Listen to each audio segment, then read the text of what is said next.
الله وبركاته.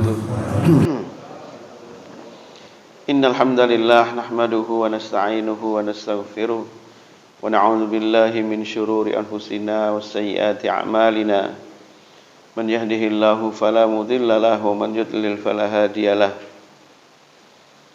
أشهد أن لا إله إلا الله وحده لا شريك له وأشهد أن محمدا عبده ورسوله Allahumma salli wa sallim wa barik ala nabiyyina Muhammad wa ala alihi wa sahbihi wa sallama tasliman katsira. Ya ayyuhalladzina amanu taqullaha haqqa tuqatih wa la tamutunna illa wa antum muslimun. Ya ayyuhalladzina amanu taqullaha wa qulu qawlan sadida yuslih lakum a'malakum wa yaghfir lakum dhunubakum wa man yuti'illaha wa rasulahu faqad faza fawzan 'azima. Amma ba'du fa inna asaqal hadits kitabullah wa khairal hadi hadi Muhammadin sallallahu alaihi wasallam wa syarrul umuri muhdatsatuha wa kullu muhdatsatin bid'ah wa kullu bid'atin dhalalah wa kullu dhalalatin finnar. Masyaallah muslimin wal muslimat rahimakumullah. Pada bapak-bapak, ibu-ibu, ikhwan dan akhwat jamaah salat subuh salat al-muhajirin yang dirahmati oleh Allah Subhanahu wa taala. Alhamdulillah, kita bersyukur kepada Allah atas segala limpahan nikmat-Nya, yang dengan nikmat tersebut kita masih diberi kesempatan oleh Allah Ta'ala untuk bisa hadir kembali di musala Langgar Kidul untuk melaksanakan ibadah salat subuh, lalu kemudian dilanjutkan mengikuti kajian yang ada di tempat yang mulia ini. Mudah-mudahan yang kita lakukan pada pagi hari ini benar-benar mendapatkan ridho dari Allah Subhanahu wa taala, dan Allah Subhanahu wa taala senantiasa mencatat yang kita lakukan ini sebagai amal soleh, amal ibadah di sisinya, yang insyaallah akan memberatkan timbangan amal kebaikan kita besok pada hari kiamat. Masyaallah muslimin, pada pagi hari ini kita akan kaji kajian tematik dengan judul Adabus Silaturrahimi, yaitu adab-adab tentang silaturahim, tentang menyambung hubungan kekerabatan,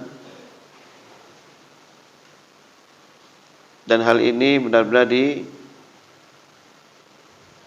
diwajibkan di dalam Islam.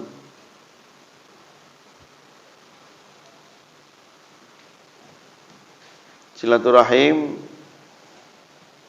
adalah termasuk perintah Allah yang sangat besar, yang sangat agung. Dan silaturahim adalah merupakan bagian dari syariat yang harus kita laksanakan. Dan kebalikannya, memutuskan tali silaturahim adalah merupakan melaksanakan larangan juga yang paling besar. Oleh karena itu, maka jangan sampai kita menyia-nyiakan. Memang para ulama di dalam mendefinisikan silaturahim ini, kebanyakan para ulama mengatakan bahwasanya silaturahim ini dilakukan khusus bagi seseorang terhadap kerabatnya, antar kerabat.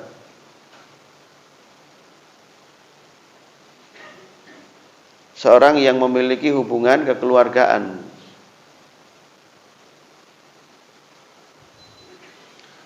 Tetapi ada juga para ulama yang mengatakan bahasanya silaturahim ini juga boleh diperuntukkan untuk orang-orang yang tidak ada hubungan kerabat atau kekeluargaan.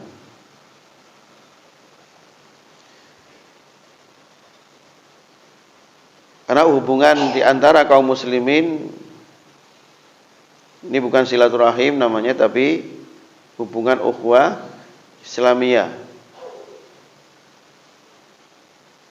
Jadi menyambung hubungan ukhuwah Islamiyah kalau terhadap sesama kaum muslimin. Tapi yang berkaitan dengan kerabat, hubungan darah, maka ini disebut hubungan silaturahim. Silaturahim artinya berbuat baik kepada kerabat.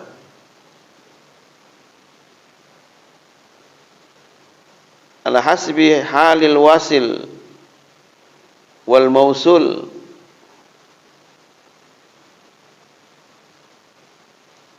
Berbuat baik kepada kerabat, baik itu orang yang menyambung tali silaturahim maupun orang yang akan disambung silaturahim itu, sesuai dengan keadaan dan kemampuan dia melakukan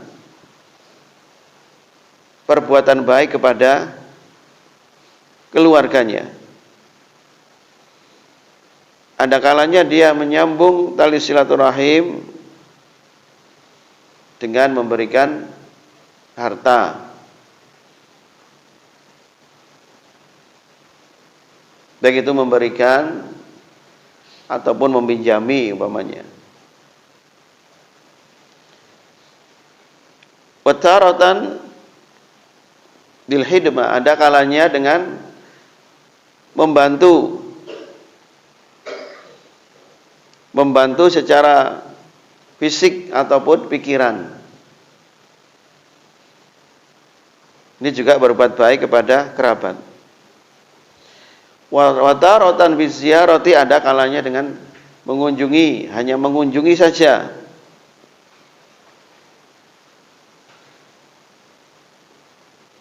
Wa taratan wassalamu, ada kalanya hanya mengucapkan salam. Ini adalah bentuk-bentuk menyambung tali silaturahim.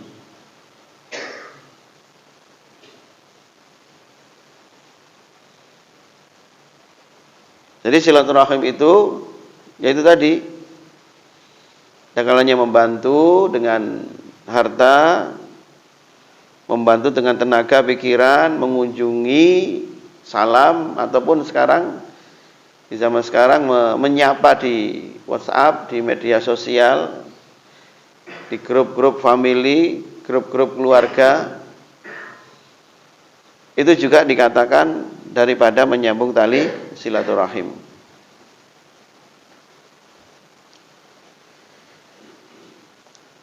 Nyambung tali silaturahim dijelaskan juga di dalam Al-Quran dan Sunnah.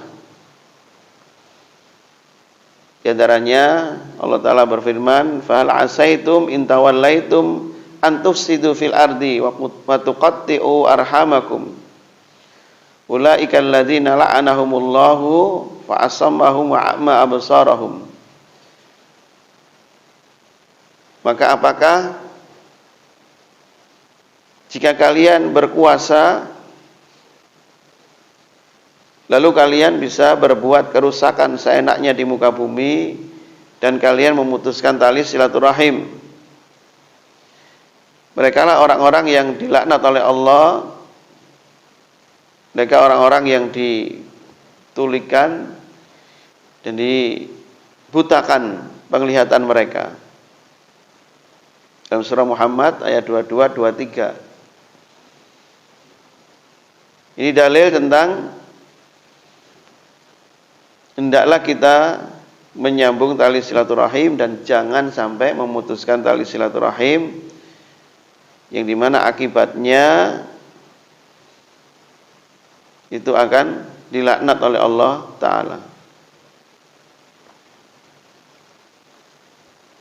Dalam al-hadis Nabi SAW bersabda, man sarrahu ayyubsatallahu fi rizkihi wa ayyun sa'alahu fi atharihi falyasir rahimah.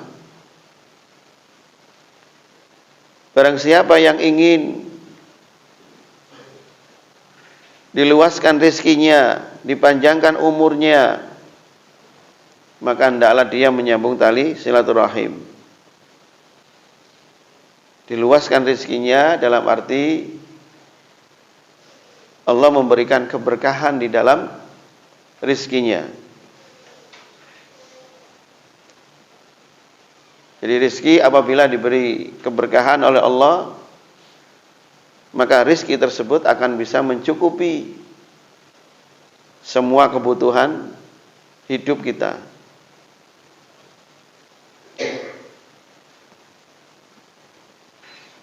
Umur yang dipanjangkan oleh Allah Ta'ala maksudnya adalah umur yang diberi keberkahan di dalamnya.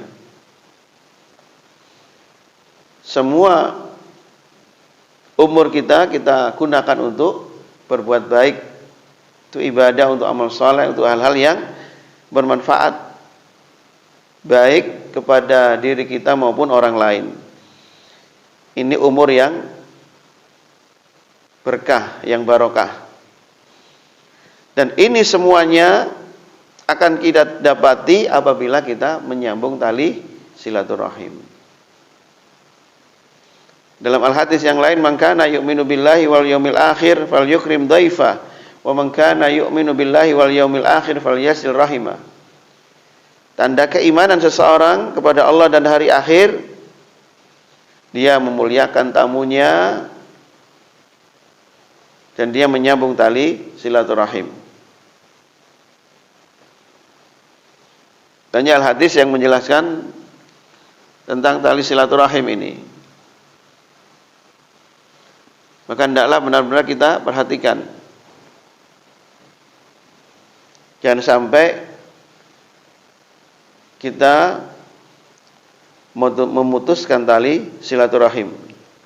Jadi memang silaturahim ini berat, pahalanya besar, dan juga akibat orang-orang yang memutuskan tali silaturahim ini juga dosanya besar. Di antara dosa orang yang memutuskan tali silaturahim itu la yadkhulul jannah qati'ur rahimi, tidak akan masuk surga. Di akhirat tidak akan masuk surga, di dunia juga diazab, disiksa oleh Allah dengan azab kontan.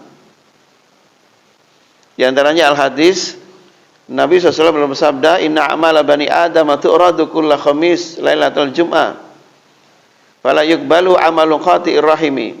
Artinya amal-amal ibadah anak Adam itu diperlihatkan setiap Kamis malam Jumat.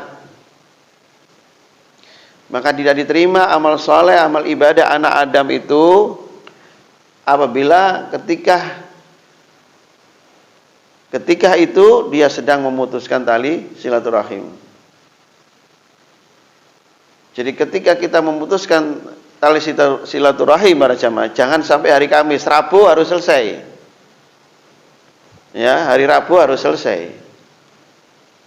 Ketika hari Kamisnya amal ibadah kita diterima, naik ke langit.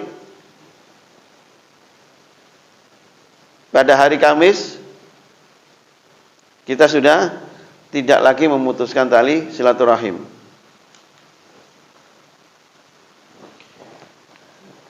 Dalam al-hadis yang lain juga dijelaskan,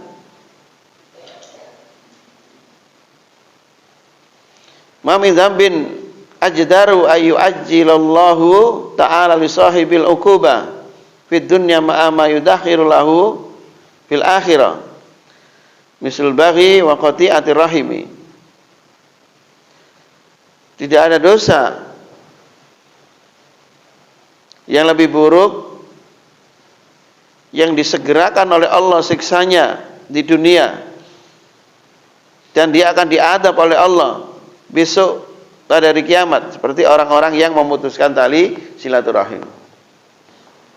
Jadi memutuskan tali silaturahim itu benar-benar membawa dampak yang buruk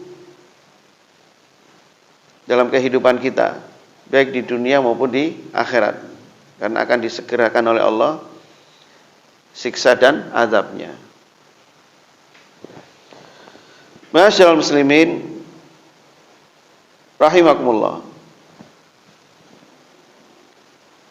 Al-adabul awal, adab yang pertama tentang menyambung tali silaturahim ini, an-niyatus shalihatu wal ikhlas.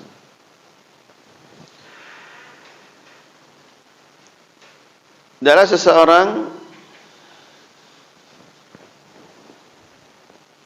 ketika menyambung tali silaturahim, yaitu didasari ikhlas semata-mata karena Allah Subhanahu wa taala. Karena Allah tidak akan menerima ibadah seseorang kecuali dengan ikhlas. Diniatkan ketika di dalam melaksanakan silaturahim, diniatkan karena Allah Subhanahu wa taala.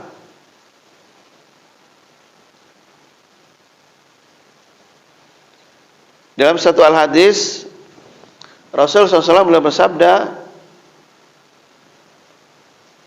ta'lamu atau tu'allimu min ansabikum matasiluna bihi arhamakum fa inna silaturrahimi mahabbatun fil ahli masratan fil mal wa mansya'atan fil asar. Pelajarilah oleh kalian dari nasab-nasab kalian agar kalian bisa menyambung tali silaturahim kalian. Karena menyambung tali silaturahim itu akan menumbuhkan kecintaan terhadap saudara, berbanyak harta, rizki, dan memperpanjang daripada umur. Jadi perlu kita memiliki silsilah nasab, itu sebenarnya perlu ya. Tapi jarang kita melakukan itu. Kadang-kadang kita tidak peduli tentang itu. Ya, kita sendiri mungkin yang memiliki inisiatif silsilah nasab. Biasanya orang Jawa ini agak malas nulis silsilah nasab ini. Lain dengan orang Arab, para habaib. Itu gemar menulis daripada nasab, sampai nasabnya ketemu dengan Rasulullah SAW. Tidak tahu apa itu betul apa tidak, wallahu alam juga. Tapi paling tidak kan lumayan mengamalkan sabda Nabi agar kita mempelajari dan mengetahui daripada nasab kita. Nasab kita dicari sampai ketemu, gitu maksudnya. Sampai batas mana? Ya ditulislah di situ ya. Di Pigora begitu nggih. Nama kita, silsilah keluarga, nama orang tua kita, saudara kita, itu nih. Paman, mbah, nenek, kakek. Ya ditulis seperti itu. Mungkin jarang kita pernah nulis seperti itu. Hampir tidak ada yang menulis seperti itu. Jarang kita menulis yang seperti itu. Kecuali memang dilakukan oleh orang-orang yang alim atau para ulama. Dan ada yang menuliskan, ada yang mengumpulkan silsilah dan biografi mereka. dalam kitab-kitab tarjamah. Tujuannya apa? Tujuannya adalah untuk mengetahui daripada orang tua, putra-putrinya, dan murid-muridnya. Karena para ulama dibutuhkan oleh masyarakat, oleh umat, tidak hanya tentang ilmu dan fatwanya, tetapi tentang silsilah daripada keluarganya. Seperti contoh lah ya, seperti contoh Imam Ahmad itu memiliki daripada putra namanya Abdullah bin Ahmad bin Hambal, kan begitu nggih? Hambal adalah siapa? Bapaknya, kan begitu. Jangan lupa Imam Ahmad juga memiliki anak yang lain yang bernama Abul Fadl Soleh. Kedua putra beliau meriwayatkan ilmu dari beliau, mewarisi daripada ilmu dari beliau. Dan silsilah ini tercatat di dalam buku oleh para ulama. Sehingga dengan silsilah tersebut kebutuhan dan kepentingannya adalah untuk ilmu.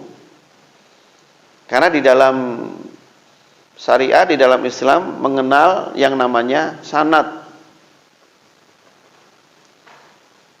Nah, sanad ini berkaitan dengan apa?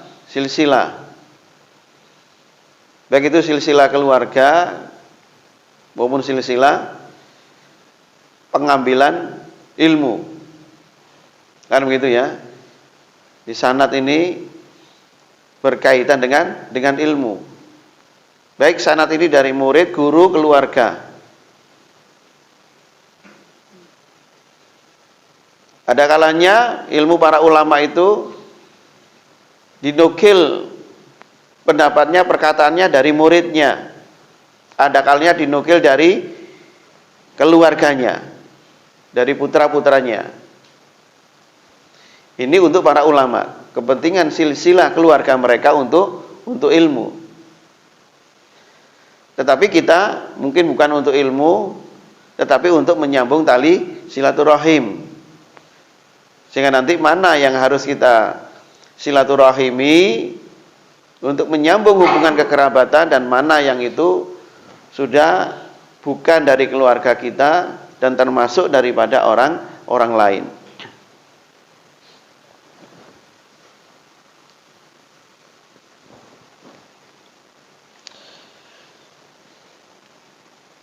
Kemudian masyaallah muslimin, tentang daripada ikhlas ini,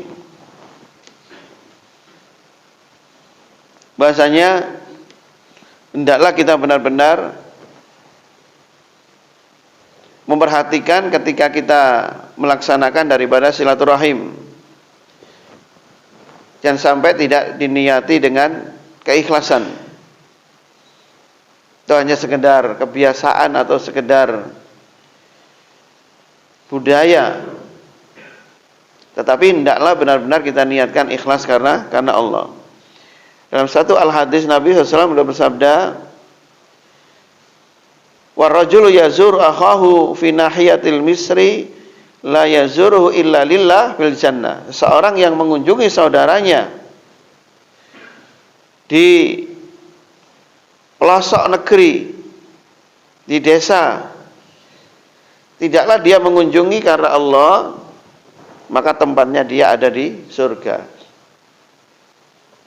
Jadi begitu. Kita mengunjungi, kita menyambung tali silaturahim, tujuannya adalah benar-benar karena Allah, kita niatkan karena Allah. Al-adabus tsani, adab yang kedua, al-ihtisab. Adalah seseorang di dalam silaturahim ia mengharapkan pahala dari Allah.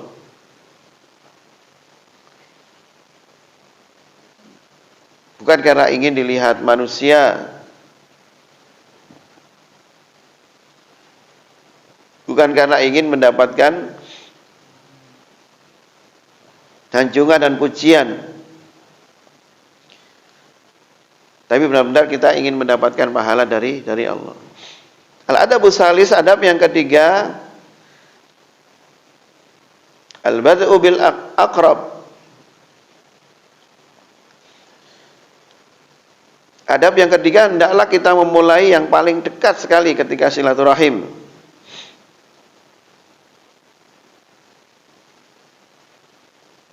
Contoh yang paling dekat dijelaskan oleh Nabi SAW dalam al-hadisnya. Beliau bertanya kepada seseorang, man ahaqqan nas bi husni suhbati? Siapa manusia yang paling berhak untuk kamu berbuat baik kepadanya?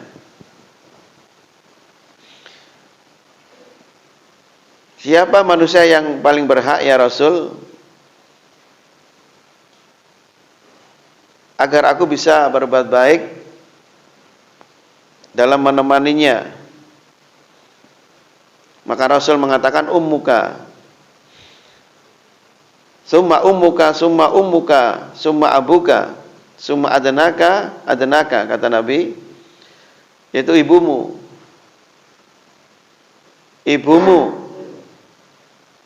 Ibumu, Nabi mengatakan sampai 3 kali. Manusia yang paling berhak untuk kamu dekat dengannya dan berbuat baik kepadanya, yaitu ibumu. Lalu kemudian bapakmu. Lalu kemudian yang berikutnya yang paling dekat dengan keduanya. Ini yang paling utama di dalam menyambung tali silaturahim adalah kepada kedua orang tua. Ketika seseorang itu dia sudah berumah tangga dan berpisah dengan kedua orang tuanya, maka ketika seseorang telah berumah tangga dan tidak hidup serumah dengan kedua orang tuanya, maka hendaklah dia sering-sering melakukan silaturahim kepada kedua orang tuanya. Tidak bisa sering-sering, 1 bulan sekali. Tidak bisa 1 bulan sekali, 1 tahun sekali.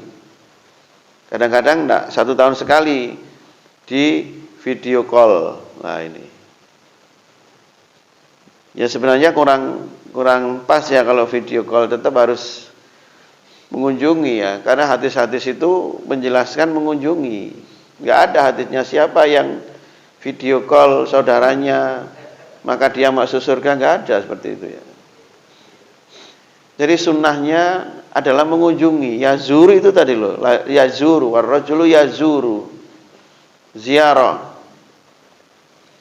Jadi mengunjungi, bukan video call, bukan melalui media-media sosial. Ya nggak masuk al-hadis itu. Tetap dia dikatakan sebagai orang yang menyambung tali silaturahim, tapi tidak masuk mendapatkan keutamaan di dalam al-hadis itu. Sunnahnya adalah berkunjung, mengunjungi. Ya kita berusaha untuk bisa mengunjungi, walaupun hanya 1 tahun sekali, kan itu. Jadi orang tua mungkin yang diinginkan kepada kita ketika kita tidak hidup bersamanya adalah mengunjunginya, walaupun tidak memberikan apa-apa umpamanya, tapi dikunjungi oleh putra putrinya, oleh anaknya, itu sudah senangnya luar biasa. Mungkin ingin ketemu siapa? Cucunya. Al-adabur rabi, adab yang keempat, ayyuqaddima fi sillati atqahum lillah. Adalah dia mendahulukan di dalam silaturahimnya orang yang bertakwa kepada Allah. Mereka orang-orang yang bertakwa kepada Allah. Dia dahulukan orang-orang yang bertakwa kepada Allah dari dari saudara-saudara kita, dari kerabat-kerabat kita.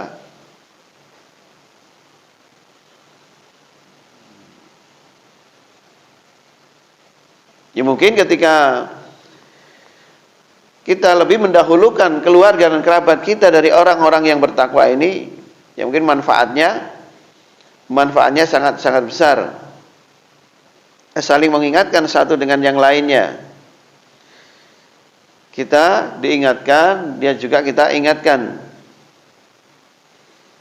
Didahulukan orang-orang yang bertakwa di antara mereka. Kemudian berikutnya dan seterusnya. Al-adabul khamis, adab yang kelima,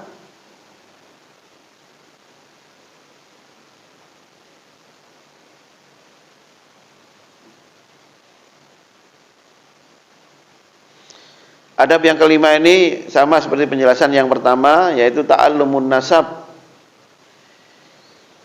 mengetahui nasab.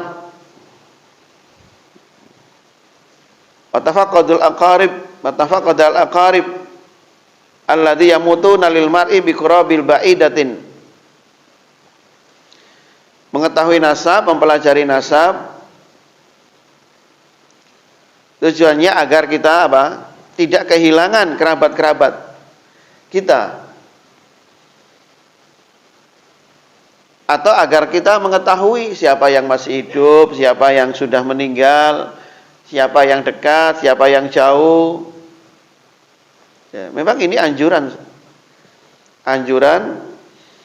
yang tujuannya adalah agar kita bisa melaksanakan daripada syariat silaturahim ini dengan baik. Mungkin ketika orang tuanya sudah meninggal, tinggal anaknya juga sudah meninggal, tinggal cucu-cucunya. Ini akan kita ketahui semuanya.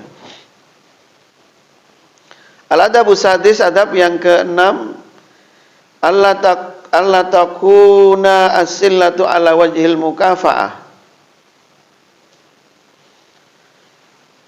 Di dalam menyambung tali silaturahim, ya, tidak hanya semata-mata kita memberikan memberikan hadiah atau membalas daripada kebaikan yang pernah dia berbuat baik kepada kita,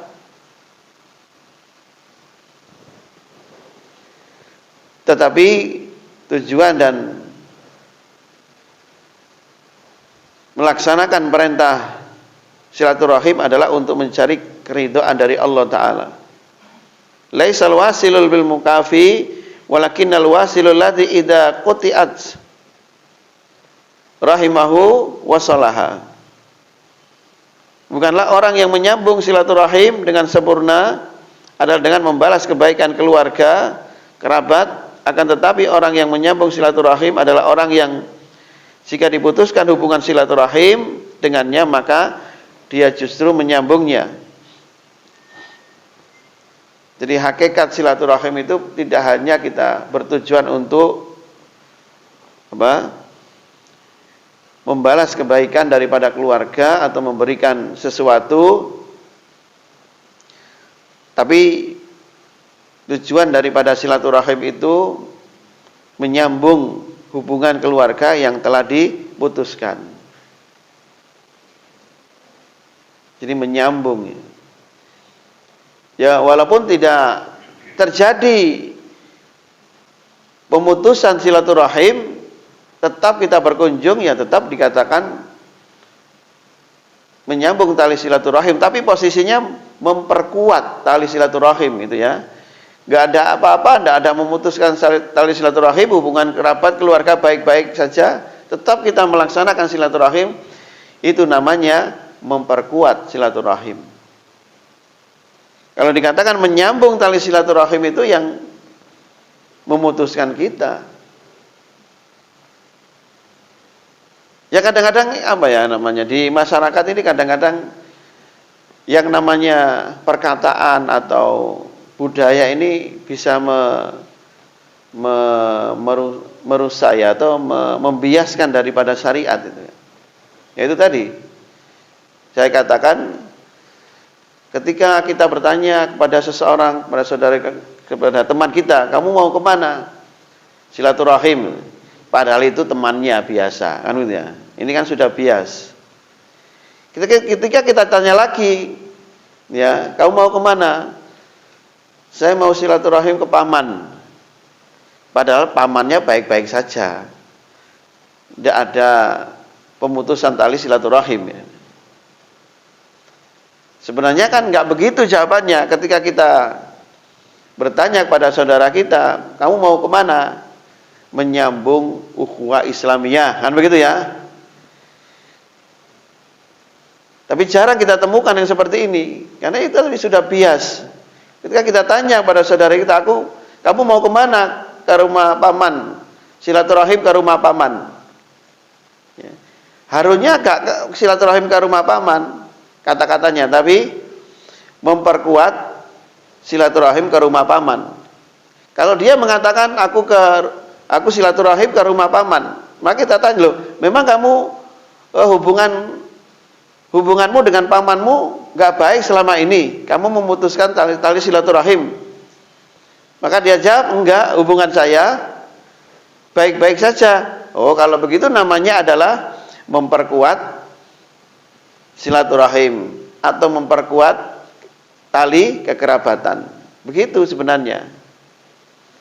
Nah, karena kita sudah kadung ya mengikuti umumnya, maka ya itu tadi kurang pas. Bahasa dan perkataannya ataupun tujuannya kurang pas.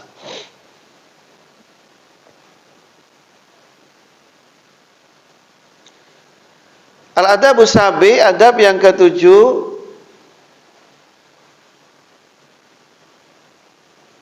al-mudawamatu ala wasli dzirrahimi al-qati wa tahmilul adha.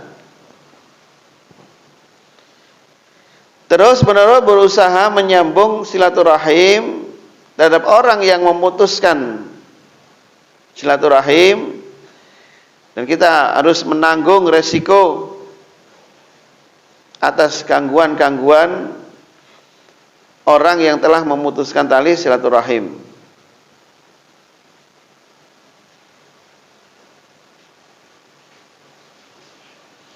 Diriwayatkan telah datang kepada Rasul SAW seseorang, dan orang itu mengatakan, ya Rasulullah, innali qarabat, dan sesungguhnya aku memiliki kerabat. Jadi maksudnya dalam al-adabus sabi, adab yang ketujuh ini, terus berusaha menyambung tali silaturahim, walaupun ada di antara kerabat kita itu yang memutuskan tali silaturahim kepada kita, dan tidak hanya itu, dia senantiasa mengintimidasi, ya, mengganggu, menyakiti. Maka seseorang ini datang kepada Nabi SAW dan beliau mengadu, ya Rasulullah, innali qurabat, dan sesungguhnya aku memiliki kerabat, asiluhum wa yaqta'uni. Saya berusaha menyambung tali silaturahim kepada mereka, tetapi mereka berusaha apa? Memutuskan saya. Ini bisa terjadi, ma'asyiral muslimin. Ya, bisa terjadi. Mungkin kita sudah ngaji sunnah umpamanya, dan mayoritas keluarga kita, bani bapak kita, mereka masih belum ngaji sunnah, sehingga mereka senantiasa gemar melakukan perbuatan-perbuatan yang mengarah kepada kesyirikan dan mengarah kepada kebid'ahan, dan bid'ahnya itu mengarah kepada kesyirikan.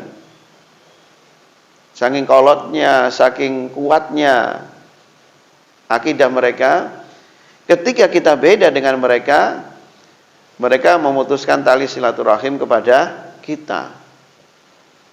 Kita tidak dianggap sebagai apa? Saudara, karena menyimpang dari keluarga.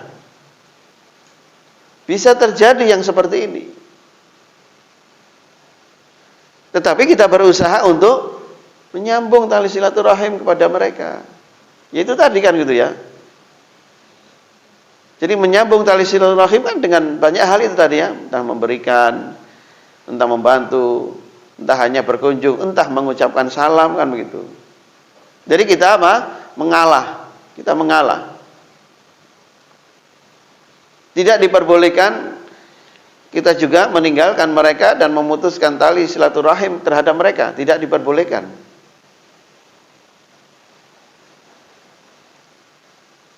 Walaupun kita tidak harus mengikuti ritual-ritual, ibadah-ibadah, acara-acara, kegiatan yang menyimpang dari syariat. Tidak harus.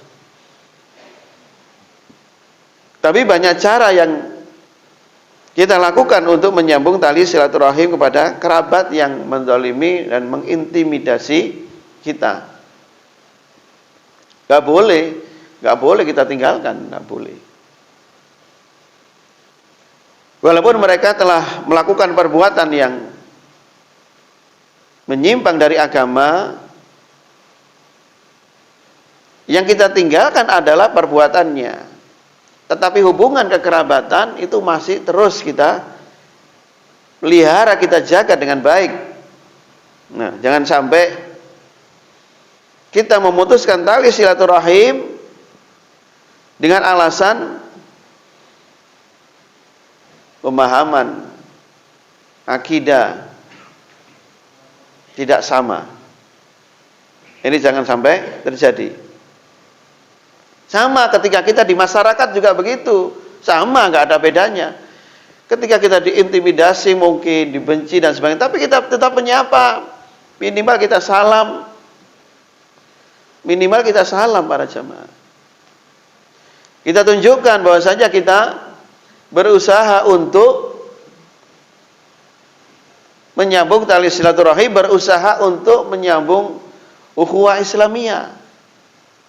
Perkara dia membenci kita, perkara dia tidak menganggap kita sebagai saudara, sebagai warga umpamanya, itu bukan alasan kita untuk meninggalkan dia. Yang kita tinggalkan itu kan ritualnya, akidahnya, pemahaman yang telah menyimpang. Tapi kita tidak diperbolehkan untuk meninggalkan dia dalam hal silaturahim, dalam hal ukhuwah Islamiyah. Nah ini, ya. Ujian kita di dalam melaksanakan syariat ini ya seperti ini. Ujian kita. Kalau kita bisa melaksanakan dengan baik ya alhamdulillah. Tapi ketika kita tidak bisa melaksanakan dengan baik ya kita sama dengan mereka.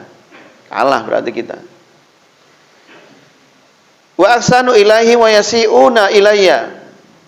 Dan aku berbuat baik kepada mereka ya Rasul, tapi mereka berbuat buruk kepadaku. Wa uhillu anhum wa yajhaluna alayya. Aku berusaha sabar. Wa ahlumu anhum wa yajhaluna alayya. Aku berusaha sabar, tapi mereka berusaha terus menjahili aku. Faqala, maka Nabi mengatakan, la in kunta kama qulta fa ka'annama tusifuhumul malla wa la yazalu ma'aka minallahi dhahir alaihim madum ta'ala dzalik. Kata Nabi, kalau kamu posisimu seperti yang kamu ucapkan, maka seakan-akan kamu memasukkan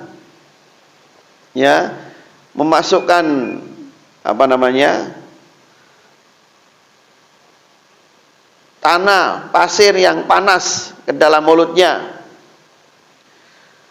dan senantiasa kamu mendapatkan pertolongan dari Allah atas mereka selama kamu berbuat yang demikian itu. Ini artinya apa? Jadi ketika kita tetap berbuat baik kepada kerabat kita, kepada tetangga kita, pada saudara kita yang menzalimi mereka karena kita tidak sama dengan mereka, nanti Allah akan menolong kita. Menolong kita dalam arti menolong atas gangguan mereka, menolong kita dakwah kita tetap kuat, tetap eksis. Ya, dakwah kita tetap semakin luas karena pertolongan Allah Subhanahu wa taala. Jadi artinya orang-orang yang berbuat zalim kepada kita, jangan sampai kita balas kezaliman mereka dengan perbuatan zalim yang serupa. Tetapi semakin kita tunjukkan untuk berbuat baik kepada mereka. Kalau perlu kita beri hadiah. Nah, begitu caranya. Ya. Ada orang mengintimidasi yang membenci dakwah ini, malah dimusuhi. Ayo, duel 1 lawan 1. Tambah wes kamu jangan dakwah seperti itu. Wes ngalih-ngalih kono. Wes gak main seperti itu. Kok malah diajak duel. Ya malah didatangi rumahnya, diberi hadiah, kasih sembako.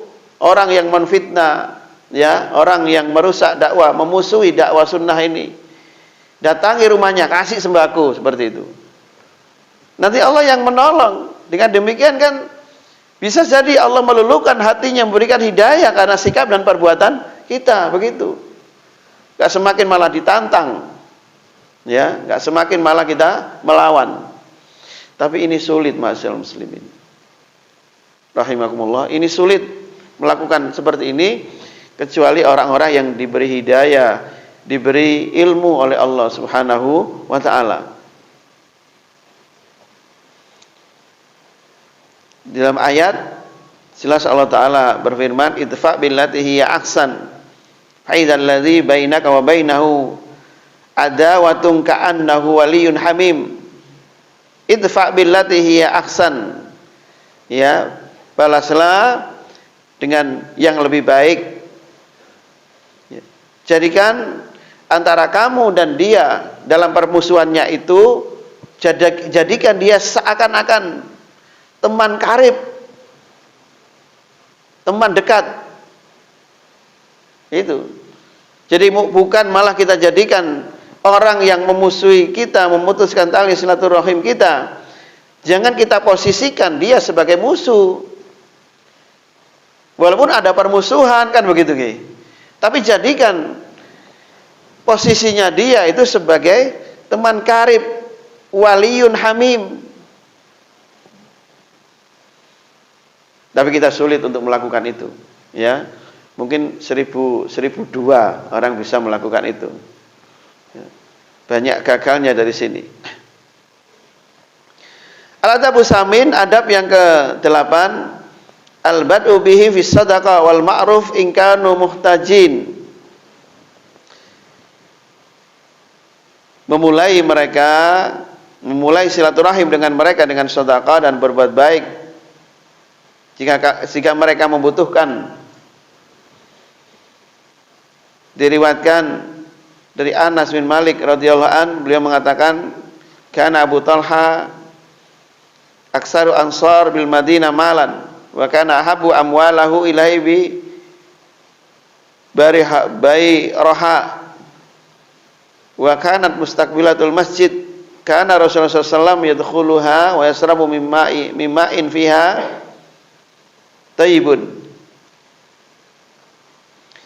Abu Talha beliau memiliki harta yang banyak. Beliau sangat cinta kepada hartanya di daerah Bairoha. Bairoha yaitu berhadapan dengan Masjid Madinah. Rasulullah SAW senantiasa masuk ke dalam kebunnya Abu Talha dan beliau meminum air yang ada di dalamnya. Ketika turun ayat lan tanalul birra hatta tunfiqu mimma tuhibbun, kalian tidak akan bisa berbuat baik sampai kalian menginfakkan apa yang telah kalian cintai. Lalu Abu Talha berdiri menuju Rasulullah SAW dan beliau berkata, ya Rasulullah, Sesungguhnya Allah Ta'ala berfirman dalam Al-Quran, lan tanalul birra hatta tunfiqu mimma tuhibbun. Dalam ayat ini, aku senang terhadap hartaku ya Rasulullah, tapi hartaku ini benar-benar aku sedekahkan kepada Allah. Aku mengharap kebaikannya, dan aku berharap kebaikan itu nanti tersimpan di sisi Allah.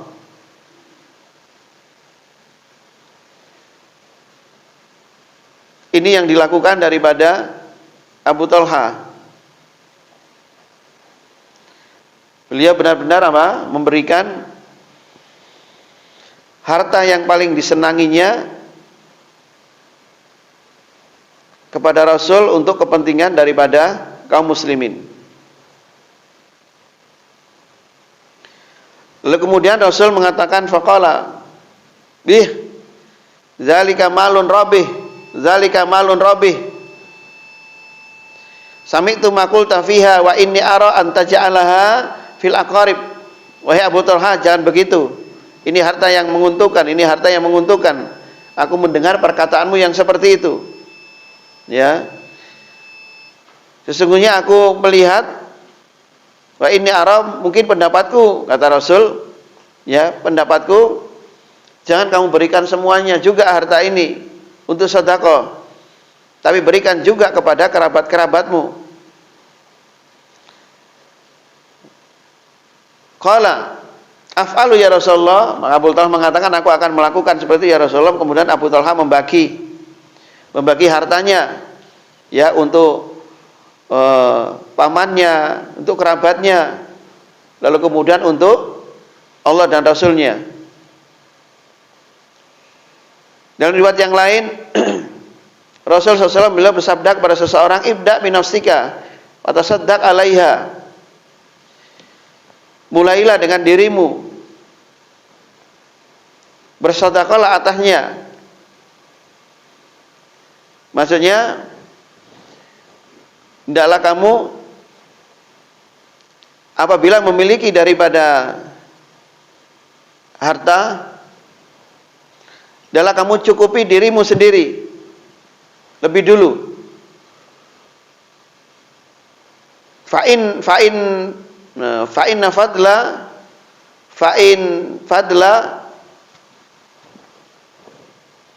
syai'in fali ahlik. Apabila ada kelebihan, maka berikan untuk keluargamu. Apabila ada kelebihan untuk keluargamu, maka berikan kepada kerabatmu. Apabila ada kelebihan untuk kerabatmu, maka berikan kepada orang lain. Ini adalah merupakan daripada urut-urutan ketika kita mau berbuat baik, mau sedekah kepada kerabat, ya. Jadi untuk kita cukupi diri kita dulu. Jadi apabila kita memiliki harta, kita cukupi diri kita dulu. Lalu kemudian keluarga. Lalu kemudian kerabat. Lalu kemudian orang lain. Begitu. Ini urut-urutan apabila kita ingin bersedekah.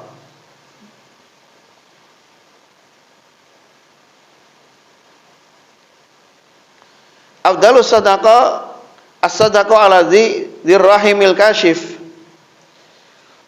Jadi seutama-utama sedekah adalah sedekah yang diberikan kepada kerabat. Karena sedekah yang diberikan kepada kerabat itu ada nilai, ada 2 pahala. Yaitu sedekah akan mendatangkan pahala dan sedekah yang di situ bisa menyambung daripada tali silaturahim. Jadi sedekah yang paling utama adalah sedekah kepada kerabat, karena di situ akan memiliki daripada 2 pahala. Al-adabu tasi, adab yang ke-9, an-nus'u lahum wa amarahu bil ma'ruf wa nahim 'anil munkar. Saya sebentar lagi saya lanjutkan sedikit. Adab yang ke-9, memberikan nasihat. Ketika kita melakukan tali silaturahim, memerintahkan mereka untuk berbuat baik dan melarang mereka dari kemungkaran. Jadi silaturahim ini jangan hanya membantu saja, tetapi ya kita coba, kita tolong, kita ingatkan sedikit-sedikit.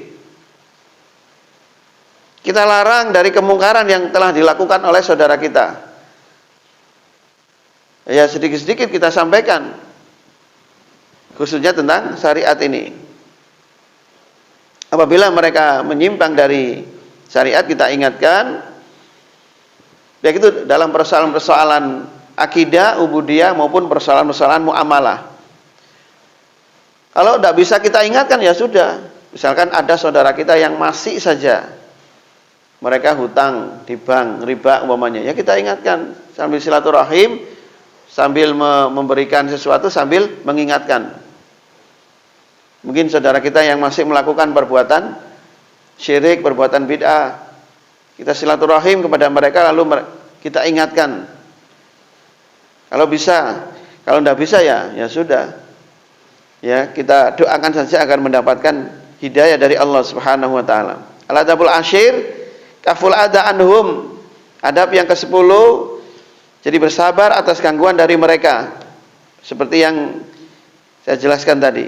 Yang adab yang terakhir, al-adabul hadi asyar, adab yang ke-11, idhalul farha alaihim, yaitu berusaha untuk memberikan kesenangan, kegembiraan kepada mereka.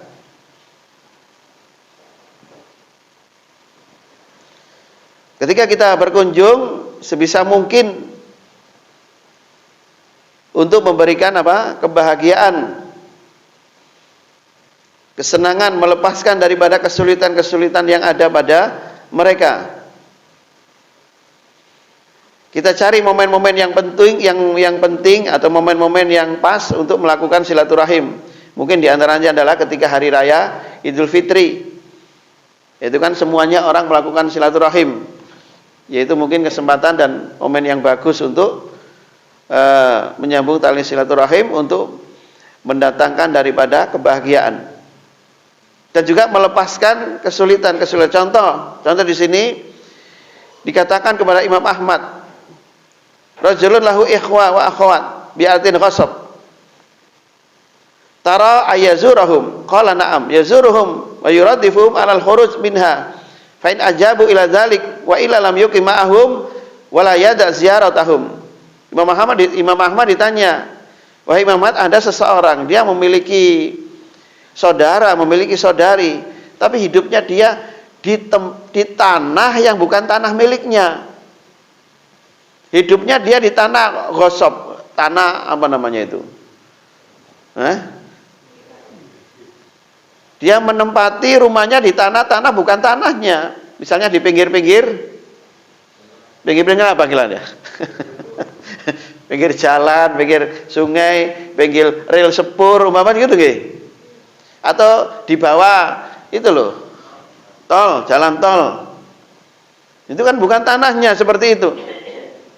Ya, maka orang itu mengatakan, apakah kami tetap berziarah kepada mereka, menyambung tali silaturahim? Wahai Imam Ahmad, Imam Ahmad mengatakan, ya na'am, masih tetap kamu harus silaturahim kepada mereka, tapi kamu harus berusaha mengeluarkan mereka dari tanah-tanah yang mereka diami yang bukan miliknya. Jika mereka menerima juga alhamdulillah, jika mereka tidak menerima, kamu jangan ikut di sana. Jangan ikut membangun rumah di sana. Tapi tetap kamu berusaha untuk silaturahim dan mengunjunginya. Kata Imam Ahmad seperti itu. Ya, mudah-mudahan kita tidak memiliki keluarga yang menempati rumahnya itu tanahnya itu bukan tanah dia sendiri, tetapi tanah orang lain gitu ya. Mudah-mudahan tidak terjadi yang seperti ini. Tapi kita tetap berusaha untuk menyambung tali silaturahim. Masyaallah muslimin rahimakumullah, demikian yang bisa kita kaji pada pagi hari ini tentang adab-adab silaturahim. Mudah-mudahan adab-adab silaturahim ini bisa kita laksanakan dengan sebaik-baiknya apa yang telah diperintahkan, dan kita berusaha untuk meninggalkan apa yang telah dilarang oleh Allah dan Rasulnya. Insya Allah ketika kita menjalin hubungan silaturahim ini dengan baik, hidup kita berkah, rezeki kita berkah, umur kita berkah, dan insya Allah kita akan masuk surga dengan selamat bersama keluarga dan kerabat-kerabat kita semuanya. Saya akhiri, subhanakallahumma wa bihamdika asyhadu an la ilaha illa anta astaghfiruka wa atubu ilaik. Assalamualaikum warahmatullahi wabarakatuh.